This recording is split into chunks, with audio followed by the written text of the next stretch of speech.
If this was real candy, what did you just feed us? Track.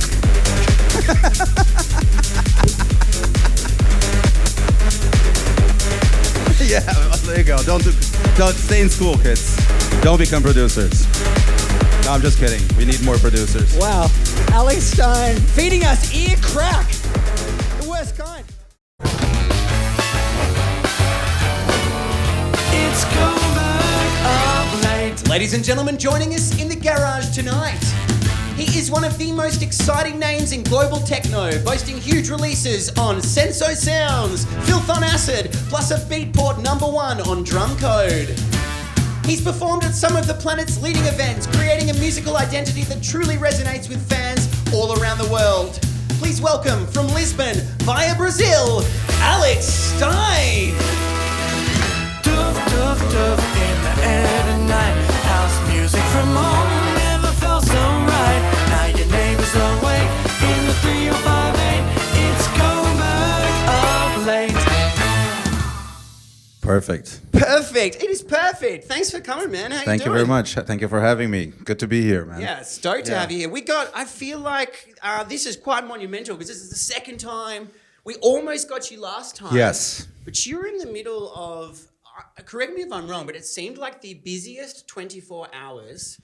It was. I think you'd done, I think was I it had 5 gigs or something? Yeah, I think it was 4 gigs, and I think we had an added up after show after that.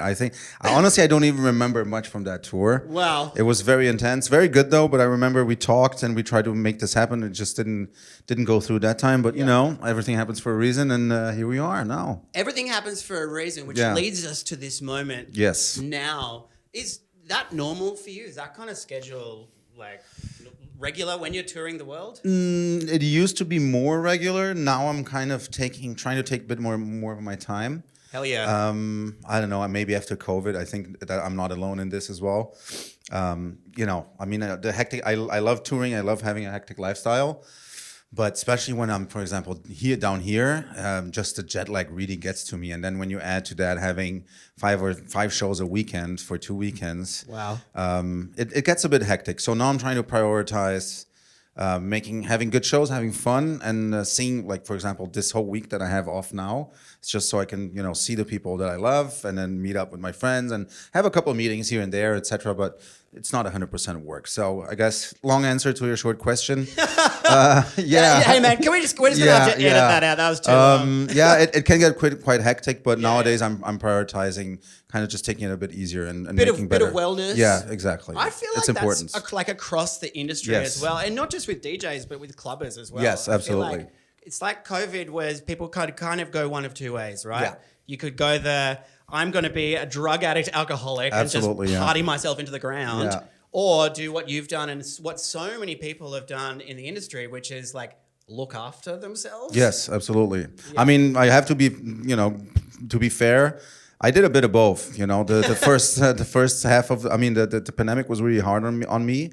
I think it also triggered. I had a major depression episode after that for a couple of years, actually. Oh, bro. I'm so sorry to hear that. Yeah, that's good. I'm on the other half of it, or I mean, I'm actually out of it. I did my treatment. I'm off my meds. It's all good. I'm happy. Congratulations. But if it was quite hard, you know, and it wasn't really just. It was about the isolation. At the time, I was living in Germany, and Germans took that shit. Can I say shit on your show? You could say I'll cunt. say that's amazing. Okay, so they take their shit very seriously. So you know, when they meant like lockdown, it was absolute lockdown. You couldn't have anyone over. Oh, you know, you can't say lockdown. Yeah, I mean, it's, you know, you couldn't have anyone over. You couldn't have friends over. It was really crazy. Yeah. And after you were in Berlin at the time. I was in Berlin at the time. That was hard. And just for me, it was such a big blow. I've never imagined being in a situation where I'm, you know, not allowed to do my job. You know, it's like I could still make music, but I couldn't perform, and making music felt a bit weird because I actually released a couple of things in the beginning of the pandemic, but it just felt so strange. I mean, just music is very, how can I say this? It has become so easily disposable nowadays. And you have releases coming out every week, and then during the pandemic, they weren't even having. I felt like tracks weren't having a proper live because they just came out, no one played them, and that was it. And then you're making music designed for people going out. Exactly. People aren't allowed to do it. Exactly. And then it just felt weird, so I did that, and after that, I just kind of took a step back, started releasing. And then that kind of brought on a whole different thing. I started doing classes like teaching and mentoring, which is great. And it's something online? that I'm, online, like over Zoom, and which is something I still do to this day. Oh, wow. And something I really found a passion there because I didn't think I would ever like that, but I actually love it. Wow. But that also meant that I spent so much time teaching that I just didn't have time making music anymore. And then I had like this creative block that lasted over a year. Oh, fuck. Where I couldn't write music. I tried, but everything was horrible. Yeah. Were you trying only in the realm of techno? No, I tried everything. In the beginning, I was trying just techno. Eventually, I was like, okay, I guess techno's not working, so let me try something else. All right, it's Alex Stein's new yacht rock record. Yeah, exactly. I did a yoga album. No, but all jokes aside. I really tried everything, but it's just I wasn't in that headspace. I was too disillusioned with the whole scene and everything, and how it felt like everything was not as solid as it always felt. It was like all it took was this, and now everything went to shit basically. Right. And I kind of, and at the time I was also in my mid-30s. So kind of a midlife crisis kind of happened at the same time. Bro, I'm in my mid-30s now. Yeah, I remember I turned 35 and I was like, fuck, I'm closer to my 50s now than I'm from my 20s. And then just kind of switched the thing in my head, and then one thing led to another basically. But the big takeout here is that because of that, I had to take care of myself, and I had to start practicing other things. And I was already doing therapy for many years, which I encourage everyone to do. I think it's great for you to learn more about yourself and why you behave the way you behave and why you get triggered sometimes by the things that trigger you or anyone else. And I'm very proud that more colleagues are speaking about it. I think it's a theme that has to be more talked about, not just in our business, but especially there, because people don't realize how toxic it can be, how tiring it can be. Just also touring, you're always by yourself. I was having a conversation with a friend these days, who I actually made a post on my Instagram while I was here in Australia, because I played last weekend in a bush festival. And by the time I got back to the hotel, it was an airport hotel, so it was 2 a.m. The kitchen was closed. There was no food delivery because I was in the middle of nowhere. And I literally bought a vending machine bagel, and I heat that up with an ironing iron in my room.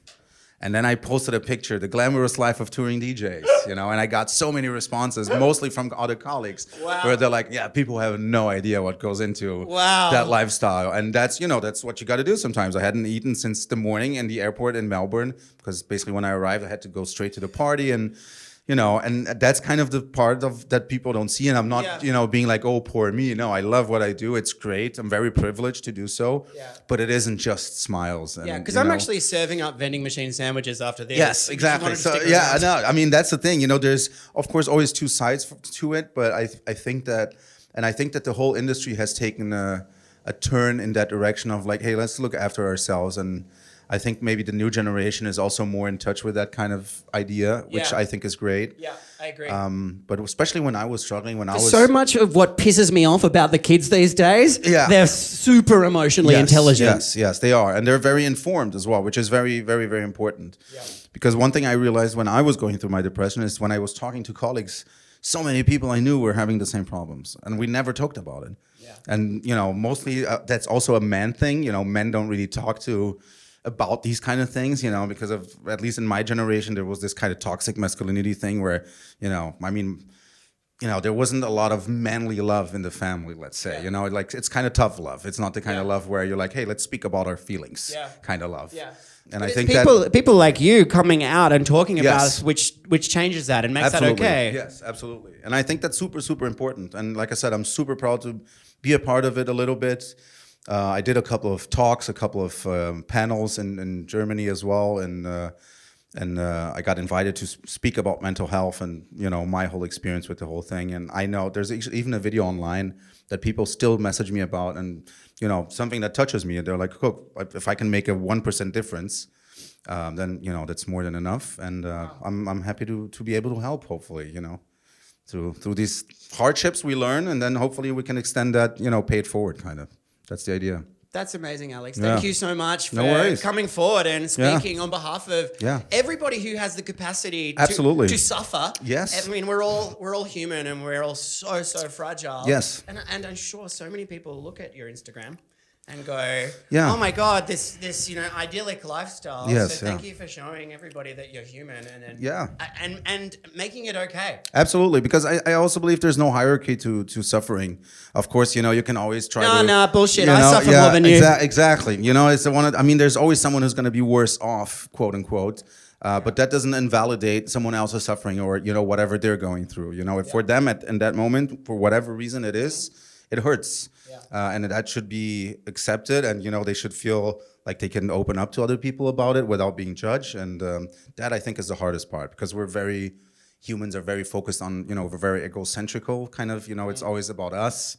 And not me, I'm perfect. Exactly, of course, not you. But it's not an easy thing to do. I think most people, it's not easy for people to put their guards down and just kind of be a good listener or be a good friend, and really just not letting any of their own their ideas kind of come in between and be like, hey, why are you complaining about this? And I've had that unfortunately happen with people who were close to me, who I went to talk to, and they literally told me, hey, why are you complaining? You have such a perfect life. And I mean, that's the worst thing you want to hear when you're not in a good place. It's like when someone's depressed, you're like, hey, don't be depressed. And you're like, holy shit, I had not thought about that. It's like, wow, thank you for letting me know. It's like, I should be just happy. Okay, problem solved. And that's it's also how it is. shaming you for feeling the way that you feel. Exactly. And it's like you actually mustered up the strength in a dark hour to tell somebody how you were feeling, and then you were ashamed. Yeah. I mean, that happened to a close friend of mine. I mean, with me and a close friend.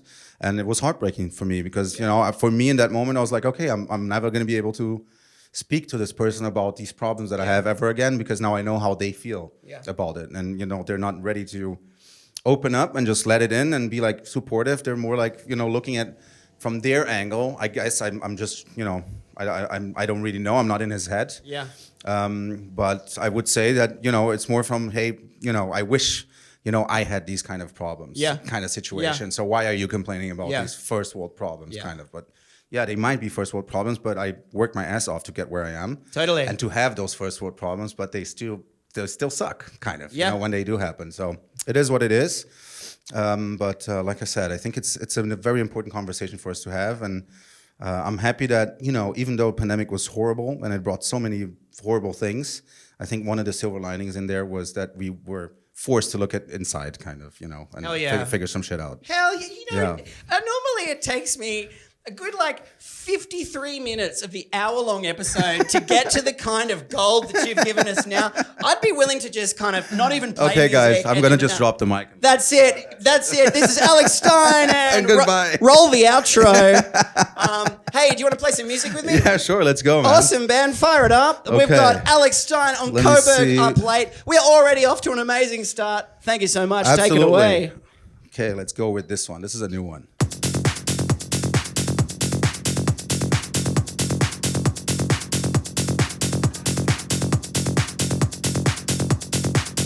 I'm getting BART SKILS bassline. That roll. Yeah, this was actually a bit psytrance inspired. Nice. It's a cool track. Since I'm talking about it, I'm actually gonna leave the vocal. I'm not gonna let the vocal come in first, because some people are gonna recognize it. So most people won't, I think. All right, let's boogie. Yeah.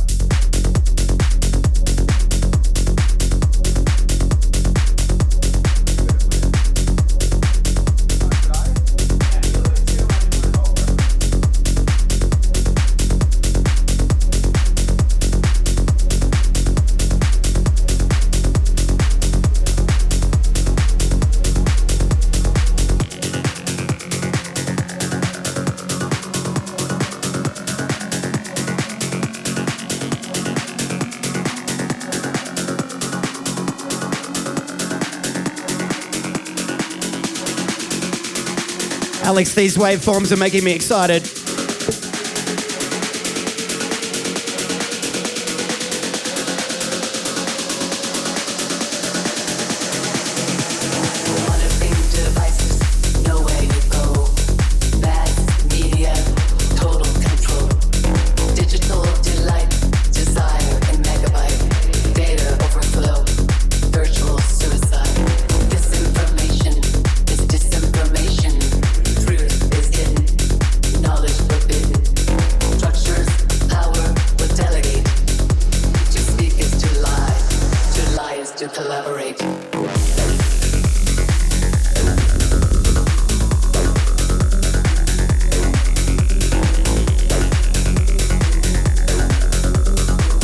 be honest, I actually don't know the vocal. What are we listening to? So this is a track that played a huge role when I was growing up. I guess I was still 16 or 17. You're still growing up, bro. Yeah. You don't give me that midlife crisis bullshit. Yeah, this is from a very, I guess for me, very famous psytrance band called Extreme.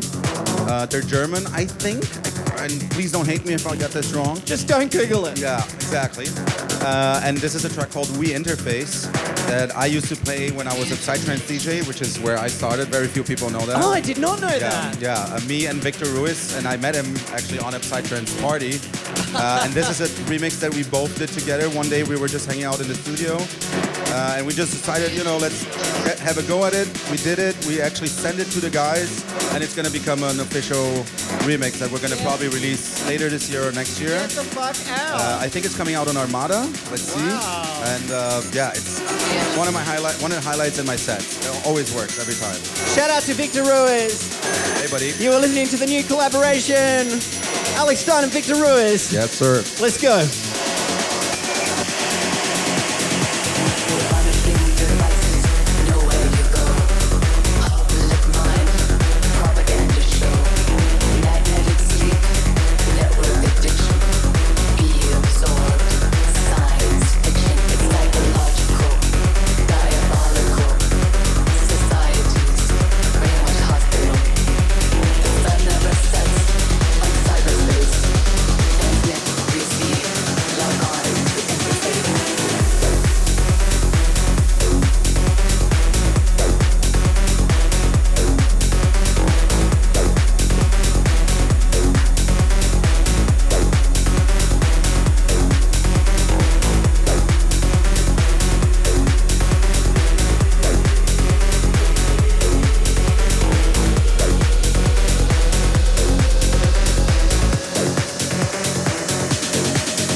Now, this is a name I recognize.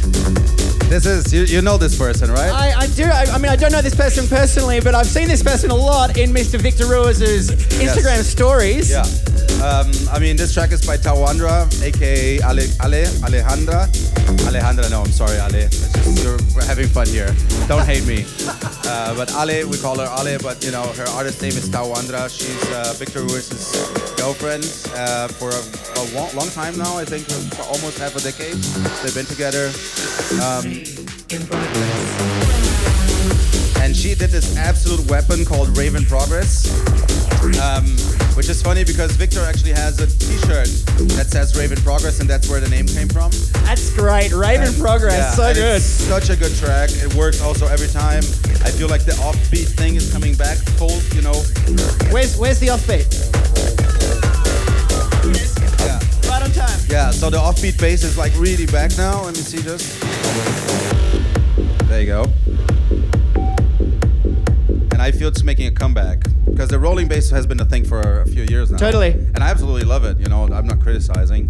But I love some offbeat bass as well. Melbourne is famous for offbeat bass. Really? Yeah, there's a genre that actually kind of almost has roots in psytrance too. But it's very bastardized. It's called Melbourne Bounce. Okay.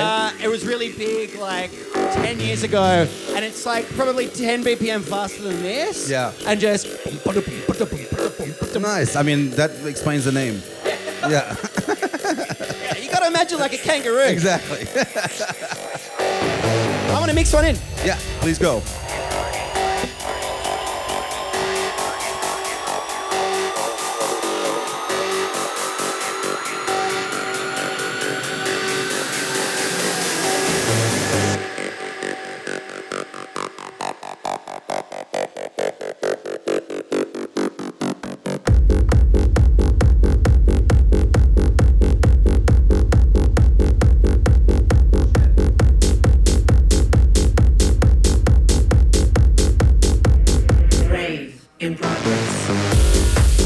Nailed it, Ali. We're obviously on a nickname basis, even though we've never ever met.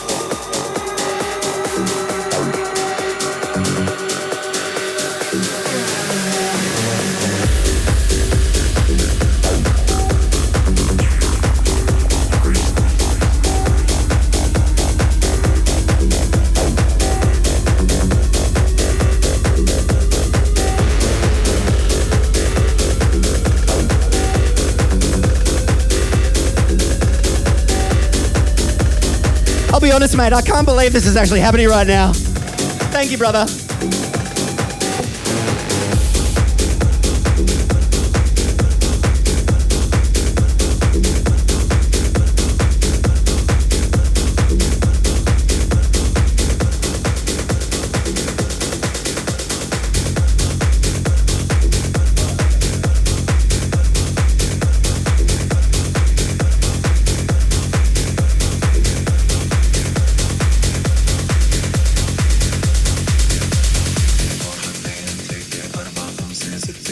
Love me some BART skills. Hey, I'll trade you. Your microphone's slightly louder than mine. Yeah. There you go. Oh yeah, that's better. Because I have a very loud and obnoxious voice. Yeah, I love Bart stuff, man. He's an insane producer and such a good guy as well.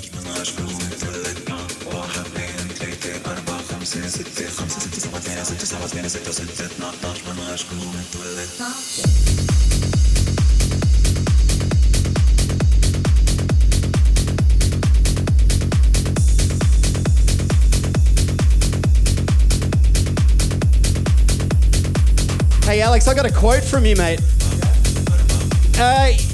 Does this still apply? Because you once said that Australia is the warmest and most responsive crowd you'd ever played to. I actually remember when I said that, and it still holds true, yeah. Oh, no way. Yeah. So it makes the 20-something hour flight worthwhile? Absolutely, of course. And the 5 days of jet lag? Yes, I mean, probably 2 weeks of jet lag, but it's still worth it. Yeah, which is just enough time to get over it before you have to fucking go back. Exactly, yeah, and then I suffered it all over again. But again, no, it's honestly, Australia has such a big place in my heart. I think it's one of the first, honestly, it was the first place I went, which was, I was still living in Brazil, and it was just so far away. And I remember getting here and people knew my music. That just blew me away. That was kind of the first big indication I had of how far music travels by itself. Because that's the thing that I only understood when I started touring more heavily in distant places. Is that, once you release a track, it kind of becomes, it's its own entity. You don't control it anymore. And that, I think, is beautiful about what we do, is when you release a track, it kind of just travels the world through people's USB drives and blah, blah, blah. And then, lo and behold, 2 years later, you go to this place somewhere in Australia, and then someone says, oh, that one track is the reason why I started doing this or whatever. And How long ago did this happen to you? What was the first time? I remember perfectly. It was when I released El Dorado, which I think was 2016. Was when I first got big here. But the first time I had this kind of thing, I think was 2 years before that. So 2014, probably 10 years ago. Yeah. Wow. Yeah, pretty incredible, man. Yeah. Well, Australia's very, very lucky and fortunate to have you. We're really stoked. How's the tour been so far, by the way? People, been amazing. They're still responding warmly? Yeah, no, they're amazing. Okay, so the quote still lives. Yeah, absolutely. I mean, I played a really cool Bush festival last week. We call them doofs? Yeah. You played a doof? Yeah, I played a doof, and it was amazing. Love me some doof as well. And this drop. Speaking of doofs,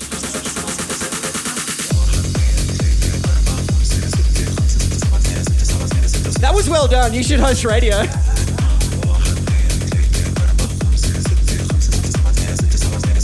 We got Alex Stein from Lisbon via Brazil here on Coburg Up Late. Stay locked. Even though you're watching on the internet and it's not the radio, but just never mind.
There it is.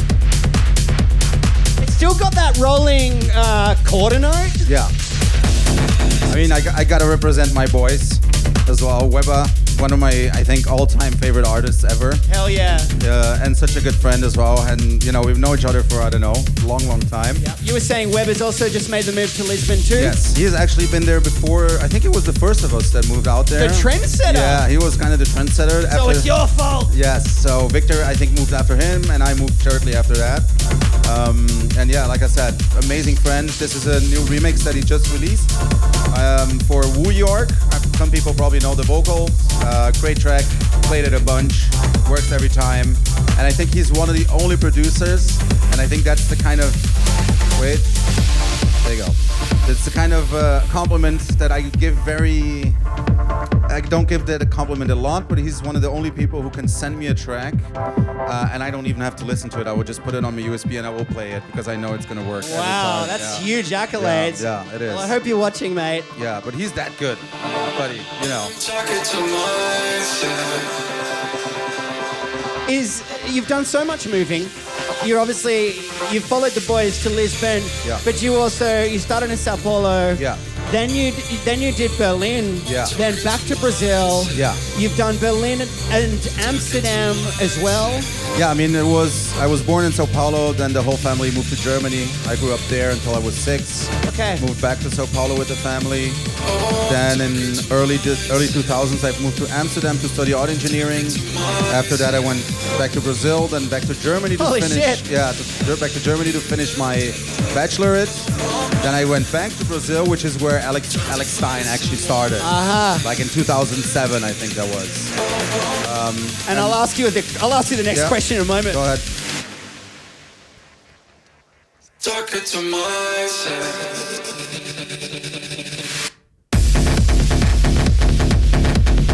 So good. It's true. If this was sent to me and I'd never heard it and I played it out and I heard that drop, I'd be like, yep, story checks out.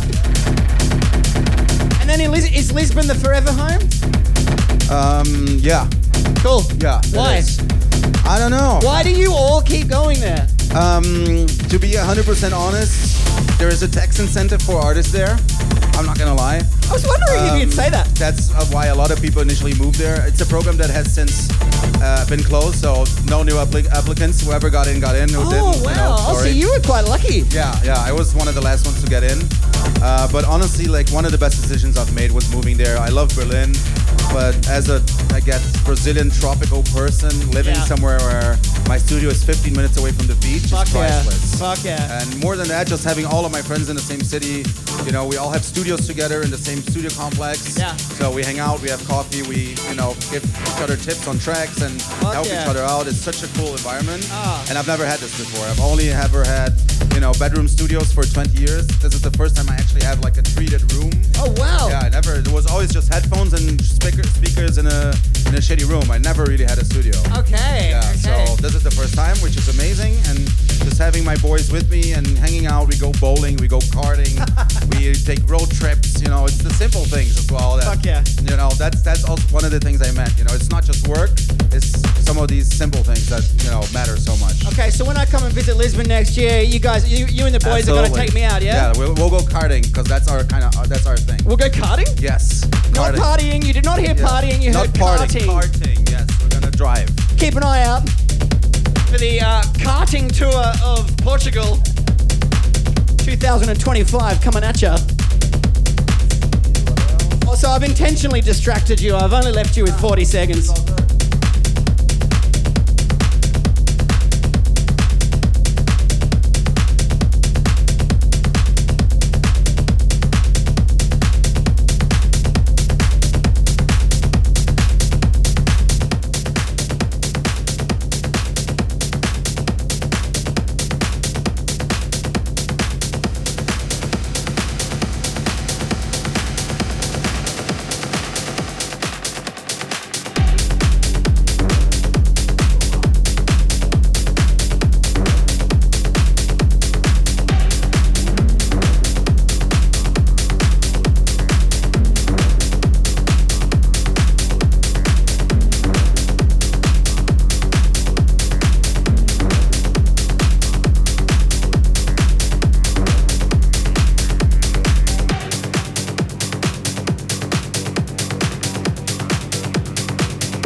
Dope. I see your name on here. Yeah, that's one of mine. Can I say, it's such an honor that to have you here, but B, that you're choosing to play some of your own music as well. Absolutely. Thank you. I have to. This is why I'm here. I would hate to go to a Metallica show and listen to Nickelback. You know what I mean? It's nothing against Nickelback fans. And this is how you remind me? Yeah. Nice one. I see what you did there. That was good. But this is also a new one, unreleased still. This actually, I think, is coming out in October, end of October. This is a remix that I did for my boys from JOYHAUSER. You probably know of them. Yeah. The Belgian duo. This is a really cool track. I really loved the original one. It's called LXR02, which is a very peculiar name. That is so techno. Yeah, exactly. It's probably just the name of something that they found around the studio. That's what I do. You just find something and then just like, let's name the track Attack. Envelope, or something like that. With all the respect, boys, of course, I love them. And I absolutely love this track. I'm really happy how it came out.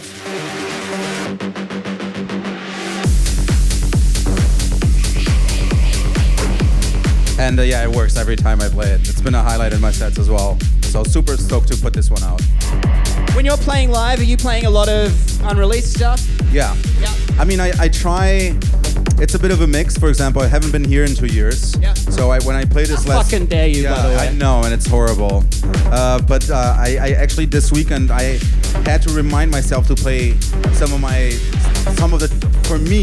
older tracks. But when I say older, I mean 2 years old. Yeah. It's like... Because we won't have had them. Exactly, because I haven't been here, so everything I've released in the last 2 years, I kind of forced myself, look, people haven't seen me play, this is what I've been putting out, so I feel like I should play it. But then it's a healthy mix of unreleased stuff, released stuff that is my own, and then some weird stuff that I put in the middle, and just to make it kind of work. I mean, you were talking about the disposability of dance music earlier. You were saying it's sad that it's becoming more and more disposable. Yeah. And I actually feel that is kind of a calling card of the genre. Yeah. Is just, and almost in a way it always has been. I know there's a lot of classic dance anthems, but it's almost about like, get the song, play it once, and then every time you hear it after that, slightly less dopamine gets released. Absolutely. And I think for DJs as well, once the track has been released, now back in the day when the track got released, it still got a lot of support for months. Now I feel like DJs get a promo, They're like, oh, this is great. They play it, and then as soon as it gets out on Beatport, no one plays it anymore because now it's too accessible. Everyone has it. You know what I mean? So then let's say the next generation or the next tier of DJs who don't get that promo will play that for, you know, maybe a month or two, and then the next thing comes on, because now you get we already had like new releases every week, but now it's like new releases from big labels. You know, labels like Drumcode are also doing, you know, bi-monthly or sometimes even weekly releases. Wow. So it's a lot of new music, a lot of good music coming out. And unfortunately that means that the lifespan of tracks just becomes a little bit shorter. But I guess that's just how it is. You know, more people making music, a bit more saturated, you know, area, but you know, it is what it is. But anyway, let's listen to this.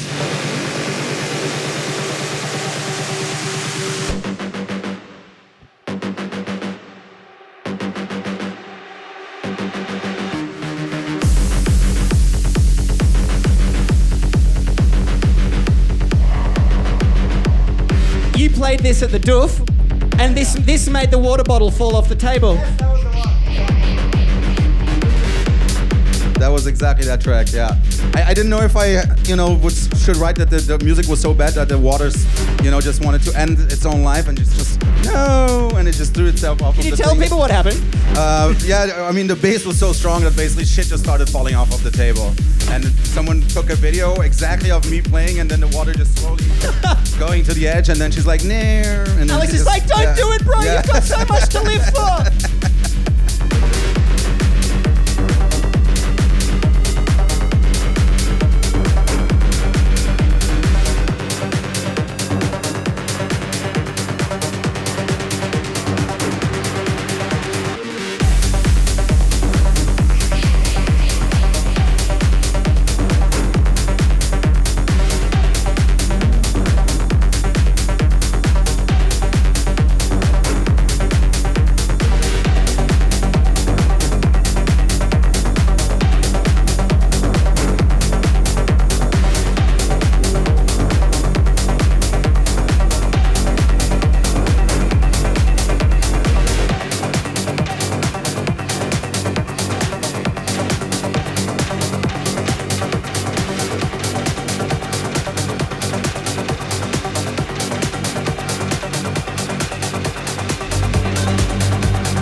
Great Kalil. Kalil is a friend of yours. Absolutely, yeah. Fellow Brazilian. Fellow Sao Paulo resident and born, I think. I mean, just outside of Sao Paulo, but still. Someone I've spent a lot of time with. Oh, cool. And we made a lot of good music together. Back in Brazil? Back in Brazil, yeah, when I was still in my mom's basement making beats. I love that. Sorry, Mom. But I'm sure she would actually prefer to have me around, honestly. Yeah. I'm sure she's grateful now, reflecting on the amazing career that you've had going. I'm glad I let him. But yeah, he's a good dude. I mean, we spent so much time together. We made so many cool tracks. We had so much fun. We have a very like similar sense of humor, very dark, kind of, you know. I gotta hang out with this guy. Yeah, exactly. Very inappropriate humor. We don't like inappropriate around here. Yeah, really good dude, and then again, amazing producer. And yeah, I miss him, man. He's someone who, unfortunately, because he's back in Brazil and you know we're out here in Europe, I don't see him as often as I want to. But I'm extremely proud of him and what he's accomplished as well. And he's a guy that always, differently from so many people, he always believed in just making the music that he really believed in, instead of making something that he thought was, you know, gonna sell or whatever. You know, he always found that really nice balance.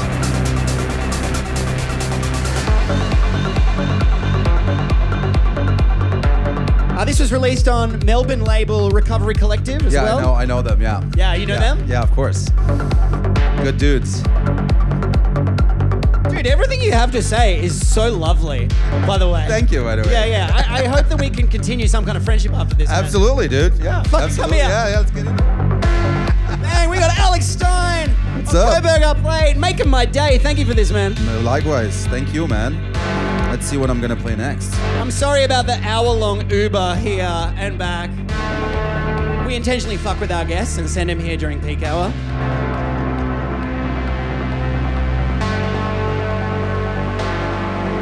Sorry, not peak hour. It's Coburg up late. It's the middle of the night.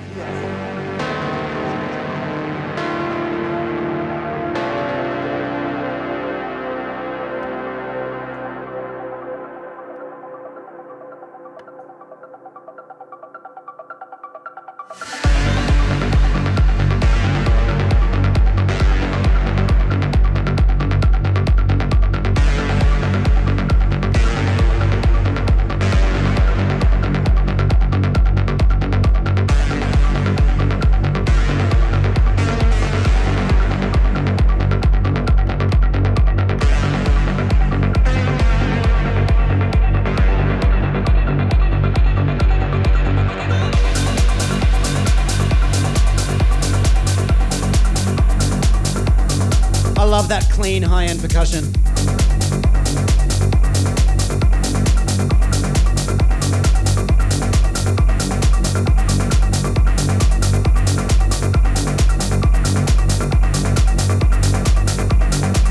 Hey dude, you're getting in more into hardware production now these days? Yes and no. I mean, I do have a couple of hardware synths that I absolutely love and that I use, but I'm all for being practical. So sometimes I just don't feel like, hooking everything up and da-da-da, and then I just literally just use whatever plugin I have in hand. Okay, let me see if I can talk and mix at the same time. I was just going to say, I was just watching this man make 100 practical decisions. He's all about being practical whilst talking to me.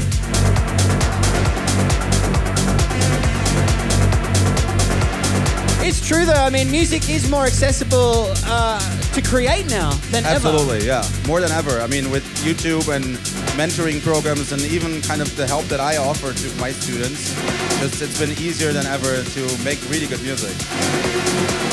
Is there an advantage to hardware at all, or do you think it's literally even now? Wait. Yeah, so it's Wednesday night. There you go. And I'm off into the club. The man loves to drop. Yeah. Don't we both? Of course, who doesn't? That's what we live for. But honestly, no. I mean, the thing that I like more about hardware is it's more unpredictable and it's harder to replicate. So a lot more happy accidents happen on hardware than on plugins, in my opinion. And the ticket to the rocket. And as I said, you have to host radio. Yeah, dude. I'll talk about this in a second. So also a really good track. But I love happy accidents. Some of my best ideas or tricks happen just from fucking around. I always forget I can curse on this thing. Say whatever you want. So I was fucking around. No, I'm just kidding. But it's something that, with hardware, it becomes more natural. Sorry to interrupt. Yeah. I don't know about this. Yeah, this is from my buddy Victor Ruiz. Shout out to ya. We love Victor around these parts. Yeah, of course, everyone loves him, and especially the Here Down Under. And this is actually a remix that he did for a famous track from Vintage Culture and BHASKAR. Oh, cool. Called Tina Turner. Okay, I thought it was potentially Tina Turner's track, and it's Tina Turner's track named Vintage Culture. In the vocal, the guy is talking about this girl that looks like Tina Turner. Oh, nice. So is she simply the best? I see what you did there. You're very good with your puns. Thanks, bro. Yeah, nice one. But anyway, the vocal is super good. It's also a track that always works. I mean, Victor is also absolute stellar level producer. Also one of my favorite producers of all time. I check my shit. And the vocal is really cool. It's pretty dope that your best friends are your favorite producers of all time. Yeah, it isn't it? It says a lot about where you're at. I guess so. I never thought about it that way. But yeah. Someone once told me if you're in a room surrounded by fuckwits, you probably are one. That makes sense. Yeah, you do surround. I mean, I believe you should surround yourself with people who you look up to. 100%. That's why I've just invited myself go-karting next year. That's it.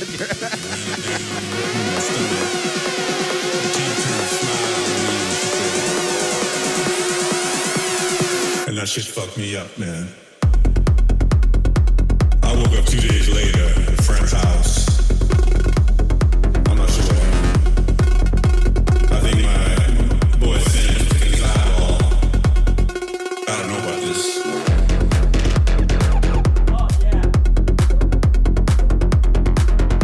Sorry, is this relatively new? Is this one new?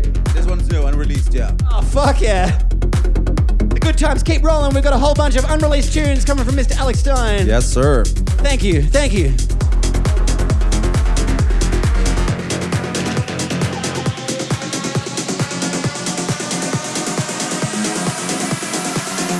I don't know about this.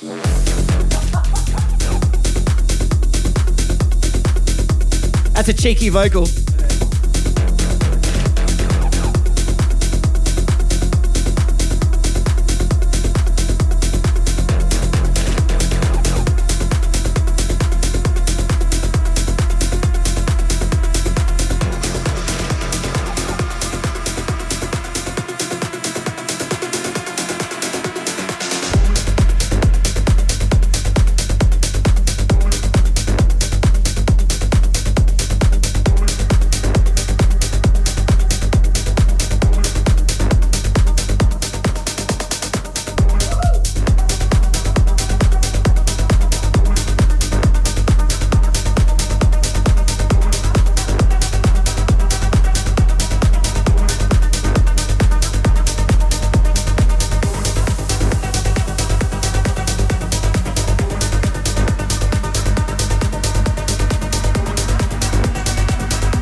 Point with like, what's the most unpredictable thing I can do after a drop? Basically, yeah. I mean, bring in all the guns. That's what basically we did on this track. We literally, this is also a collab between me and Hunter, who's a producer from Canada. Nice. Really great producer, pretty good dude as well. And I remember when he showed me the initial idea for this track, and he was like, I don't know what to do with it. I was like, dude, it's 80% done. You just need a bit of ear candy, which is all of these little tricks and I was whatnot. going to say, because that's quite a Stein signature, Yeah, is the absolutely. ear candy that you just exactly. described. And this is what I honestly love most about making music. It's like the Ear candy yeah, now the incoming. vocal comes in. Oh shit.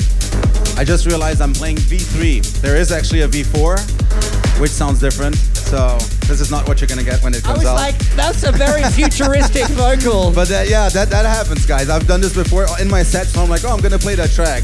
And then when it comes in, I realize I'm playing an older version. Sorry. But there should be a vocal there. Actually, what I can do... Oh shit, here we go. Oh no, I think the drop is the same. I think the only part that changes, I was gonna mix into the new version. You should. Yeah, see, it's V4 called Master. Yeah, it's called the Divide. Can we get a little shot of him? Yeah, there you go. Can we see this? Divide is the name of the track. V4 Master. And I'm playing the V3, which is this one in green Yeah, now. nice. But So that's the what drop is the same, basically. But yeah, basically the ear candy thing is, like I said, for me, when I start a track, I kind of dread the initial process of just sitting down and doing kick and bass and da-da-da. Even though I do it well and I like it, the part for me that is where I'm having the most fun is when I have like 60% of the track done, and then it's all about finding those little conversations between elements and that back and forth and the ear candy shit. That's what I'm really good. I think I'm really good at it. I got really good over the years. I think you're really good at it. And that's what I did with this track. I basically got the initial idea from him, just added a bunch of ear candy, this drop as well, and here we are.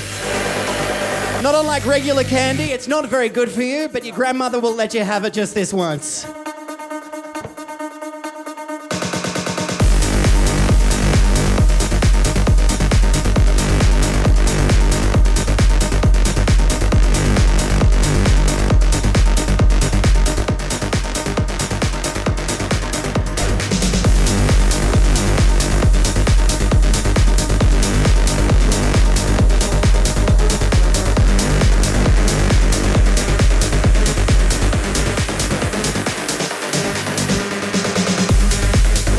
If this was real candy, what did you just feed us? Track.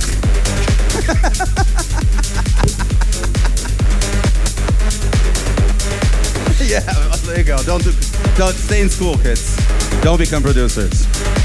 No, I'm just kidding. We need more producers. Wow. Alex Stein feeding us ear crack. The worst kind. No, I reckon you should take us home. We've got about 9 minutes left. That thing ran over, so Let me do one last one then. you might be able to get in two if it depends. Let me see, how long is this track here? 3 minutes, yeah, that works. Well, let me do this one first, because this is really cool. We got Alex Stein taking us home. I gotta say, man, this has been one of the most fun hours, bro. Thank you so much for this.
You timed that perfectly. Yeah, that's a hard one to mix in. I sometimes end my sets with these. This is very different, you're gonna see. I pointed at the waveform being like, bro's completely forgotten that this song's about to end. No, that was planned. And they just used the word conversationally and they just spoke to each other. There you go. Let's see if people like this one. This is a very cool track that I just like personally I like it, and then I found a way to work it into my set sometimes.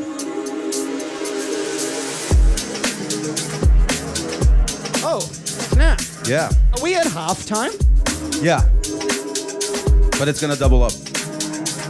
Spoiler alert.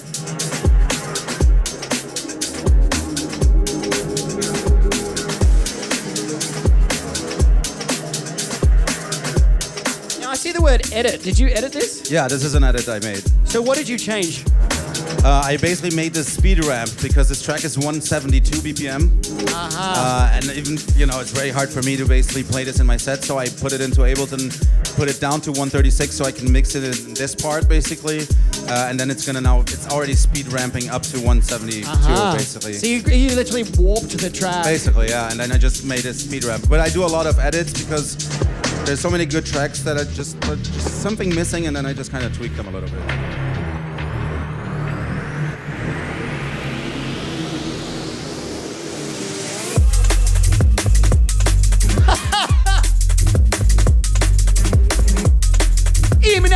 Bumper clot massive.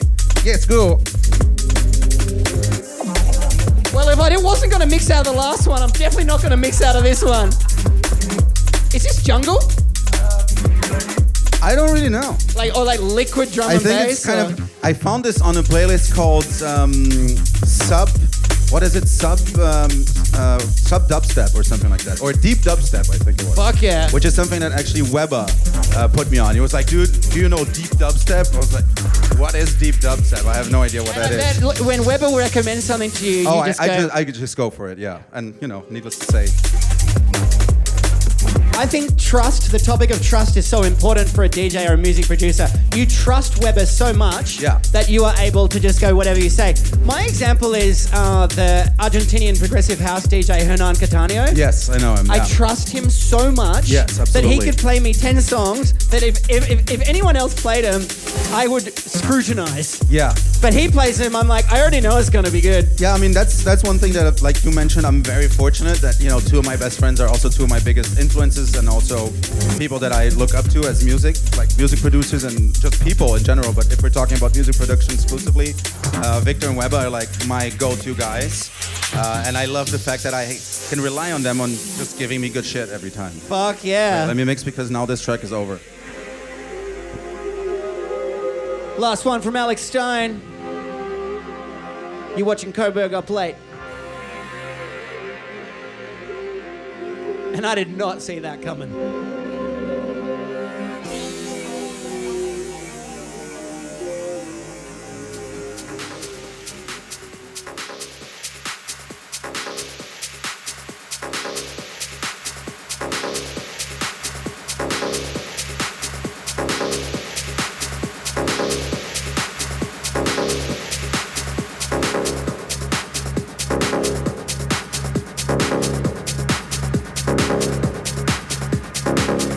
So this one. Tell us what we've got, Mr. Stone. This is a track that I've been playing in my sets. This was a huge track when it came out, I think 15 years ago. And the funnest thing is when I play this nowadays, people will come to me and be like, what is this? It sounds so fresh. And I'm like, It's a whole new generation, it's old as right? fuck. It's such a good track. It's from an artist called Joe Forbes, who's one of the responsibles also for drum code. And I think this was like, I don't know, drum code 133. Like they're now on my release was 303. So like 200 releases ago, this came out.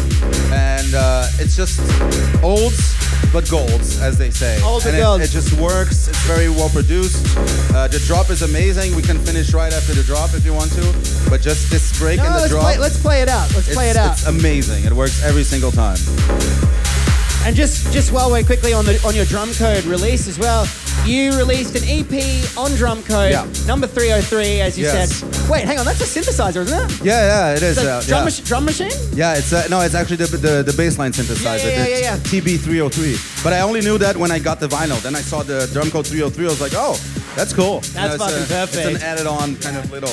I like to think they saved that for you, and as a result of it being an incredible release, it was number one on Beatport. Yeah, it was a number one release on Beatport as well for a week or just over a week. You know how competitive it is, so it's constantly shifting up and down. Totally, as we were talking about earlier. Yeah, but this is one of the reasons why I look for older music as well, because the market is a bit too saturated. Everyone wants to sound like everyone else. So I feel like tracks like this that have a lot of character don't come up very often.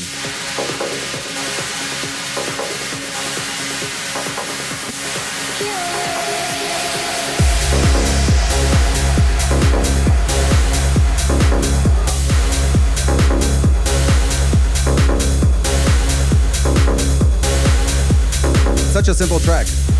It's simple, but you know what it's got that a lot of modern techno doesn't have? It's got like a progressive element to it as well. Yeah, it does. It's emotive. Yes, and it's more. I think there's more like nowadays it became more separate, like peak time and hypnotic techno. Yeah. And I think back in the day it was more of a fusion. You had a little bit of the more repetitive techno, but that being worked into the peak time kind of big room kind of genre. Yeah. And now big room became very kind of, and I don't mean this in a disrespectful way, but more cookie cutter kind of, big build-ups, big drops, and this is how it should sound. And then hypnotic techno kind of became something else. Also because Beatport decided to separate those genres, so it became kind of even more prominent how separated they were. And I miss this. I miss tracks that just, it's still going. Nowadays, very little producers would have a theme going for 4 or 5 minutes of a track, because in their head they would be like, it becomes boring. And the attention span of the public nowadays is much shorter than it was 10 years ago. So they want something new every 32 bars. Give me a vocal, give me something. Otherwise, I'm lighting a cigarette or going to the bathroom or something. It kind of kills the genre, right? Yeah, it kills the vibe as well.